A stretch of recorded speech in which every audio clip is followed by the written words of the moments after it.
తిరుపతి దేవస్థానంలో సుధీర్ రష్మిల పెళ్లి దగ్గరుండి మరి జరిపించారట హైపర్ ఆది. ప్రస్తుతానికి వీటికి సంబంధించిన విషయాలైతే సోషల్ మీడియా వేదికగా వైరల్ అవుతున్నట్లుగా సమాచారం.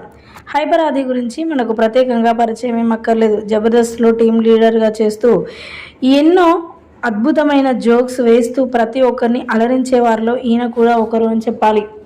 నవ్వించడమే కాదు, పంచుల వర్షం కురిపించడంలో కూడా తనను మించిన వారు ఎవరు లేరని చెప్పొచ్చు జబర్దస్త్ షోలో. అలా జబర్దస్త్ షో ఒకటే కాదు, ఈ మధ్యన యాంకరింగ్ కూడా చేస్తున్నారు. అడపదడప సినిమాలలో చేస్తూ కూడా మరి ఎంతగానో మరి తన యొక్క ప్రభావాన్ని చాటుతూ ఉన్నారు. అలాంటి హైపర్ ఆది సుధీర్ రష్మిల విషయానికి వస్తే చాలా చాలా ఇష్టపడతారు. సుధీర్ అంటే కూడా తనకి చాలా చాలా ఇష్టం. సుధీర్ కొరకు ఏం చేయడానికైనా ఇష్టపడతారు హైపర్ ఆది. అలా మరి ఎప్పుడైతే రష్మిని ప్రేమిస్తున్నాడని తెలిసిందో అప్పటి నుంచి ఒక ఫ్రెండ్గా తన పక్కనే నిలబడ్డాడు. నువ్వు నా ఫ్రెండురా, నీకోసం నేను ఏదైనా చేస్తాను, వెళ్ళు రష్మిని తీసుకునిరా, నేను పెళ్లి చేస్తానని అనడంతో ఏమాత్రం ఆలస్యం చేయకుండా ఇద్దరిని ఒకటి చేసే ప్రయత్నంలో పడ్డారు హైపర్ ఆది. ఇక ఇద్దరిని కూడా తిరుపతి దేవస్థానంలోనికి తీసుకుని వెళ్ళి అక్కడే దగ్గరుండి పెళ్లి జరిపించినట్లుగా వార్తలు వినిపిస్తూ ఉన్నాయి.